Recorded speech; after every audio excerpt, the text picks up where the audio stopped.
Assalamualaikum warahmatullahi wabarakatuh. Halo semuanya, selamat pagi. Masih bersama channel Akar Kuadrat.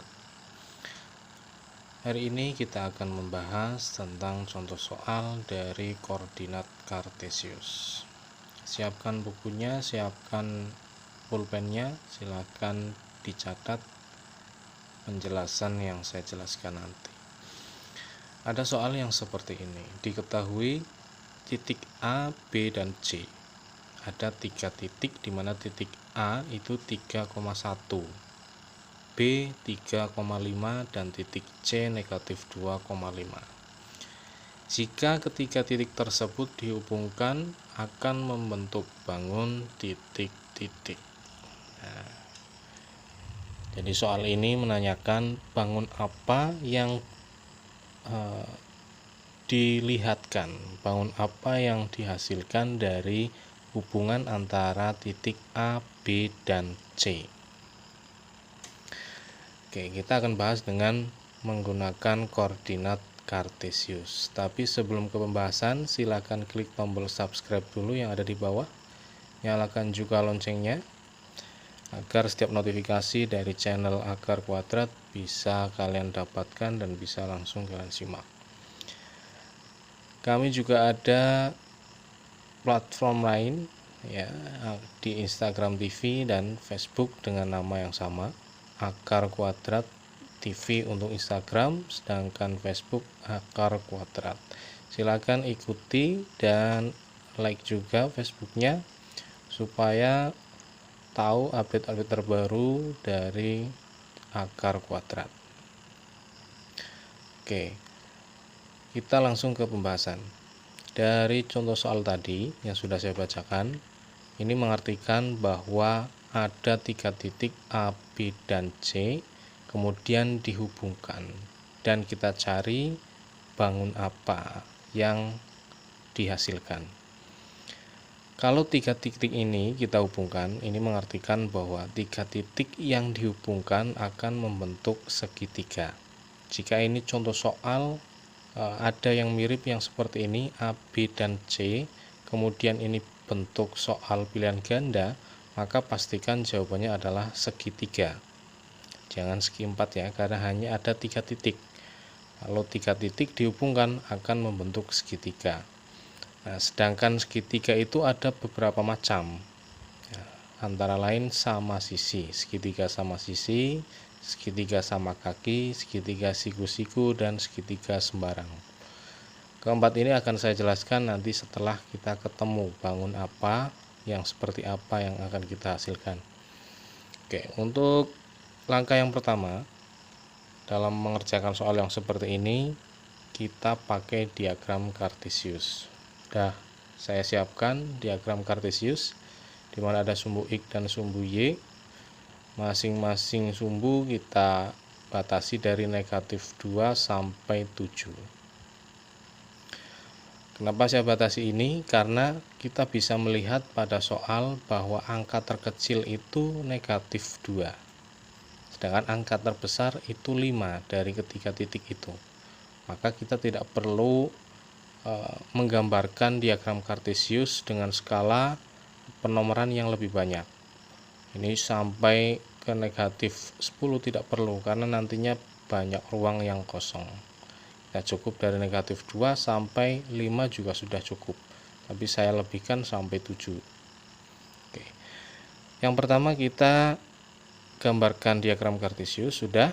Selanjutnya kita mencari titik-titik A, B, dan C di diagram kartesius. Kita mulai dari titik A, ada titik A 3,1. Ini mengartikan bahwa X-nya 3, Y-nya 1. Kita tinggal cari X3 atau di sumbu X yang angkanya 3, yaitu di sini. Kemudian Y-nya 1. Y1 itu ada di atas sumbu X, maka kita luruskan ke atas. Dari 3 ini lurus ke atas sampai lurus dengan angka 1 pada sumbu Y. Sini.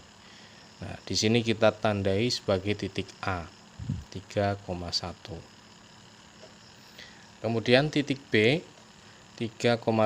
X-nya 3, Y-nya 5. X-nya 3 masih sama di sini seperti titik A.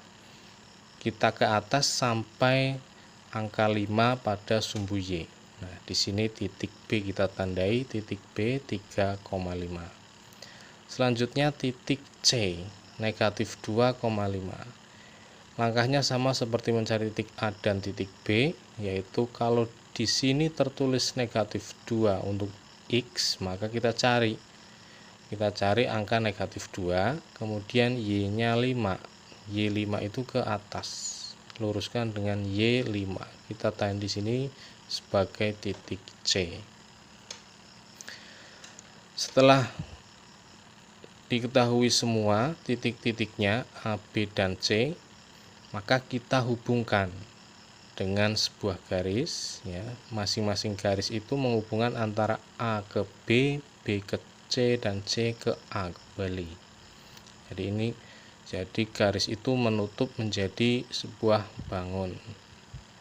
Bangun ini bangun datar, ya. Kita tambahkan garisnya.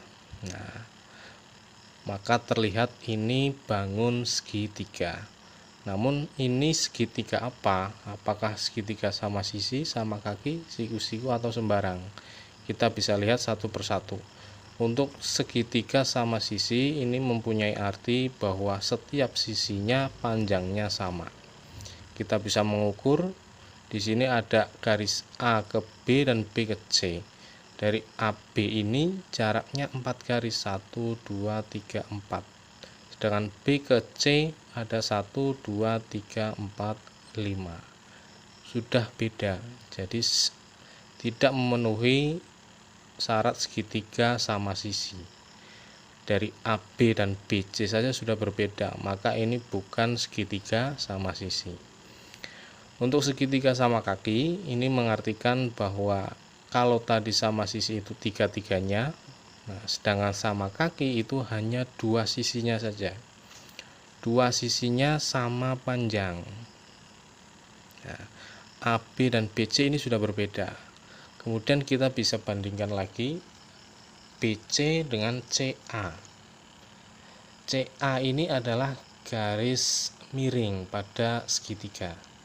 Garis miring pada segitiga itu kalau kita terapkan pada persegi itu akan sama dengan diagonal.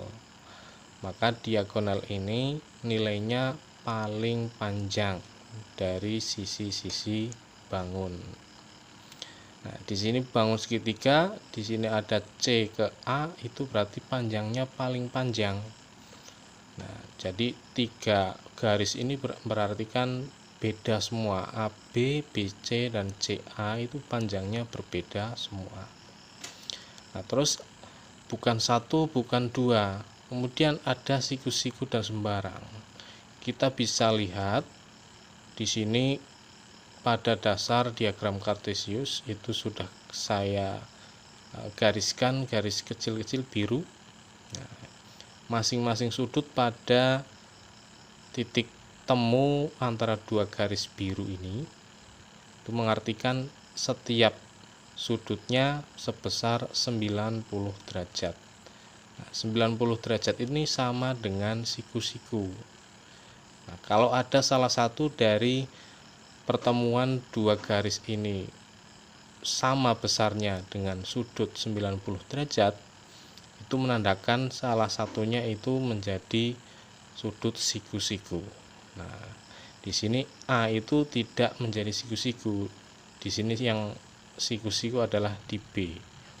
Maka segitiga ini adalah segitiga siku-siku.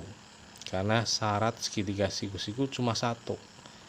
Salah satu sudut dari ketiga segitiga ini bernilai 90 derajat atau siku-siku, maka itu bisa diartikan menjadi segitiga siku-siku. Di sini di dalam soal ini di sudut B, ya, di titik B ini pertemuan 2 garis AB dan BC ini membentuk sudut 90 derajat. Maka ini bisa dibilang berbentuk segitiga siku-siku. Nah, yang terakhir segitiga sembarang itu seperti apa? segitiga sembarang itu berarti yang tidak memenuhi ketiga segitiga di atas, tidak sama sisi, tidak sama kaki, dan tidak ada yang siku-siku. Itu yang disebut segitiga sembarang. Contoh soal kali ini berarti jawabannya adalah segitiga siku-siku. Kita bisa menuliskan sebagai pengingat bahwa jawabannya membentuk segitiga siku-siku. Itu ya. Hari ini cukup itu saja dalam menggambar atau menghubungkan tiga titik di diagram kartesius. Kalau ada pertanyaan silahkan tuliskan di kolom komentar. Jika pertanyaannya susah juga bisa dituliskan di kolom komentar, atau silahkan kirimkan di Instagram Akar Kuadrat TV melalui DM ataupun di Facebook Akar Kuadrat. Nanti akan saya bahas sebagai video dari channel Akar Kuadrat. Hari ini cukup itu saja. Barangkali ini bermanfaat untuk kalian, khususnya yang kelas 8 karena ada materi diagram kartesius. Saya akhiri, assalamualaikum warahmatullahi wabarakatuh.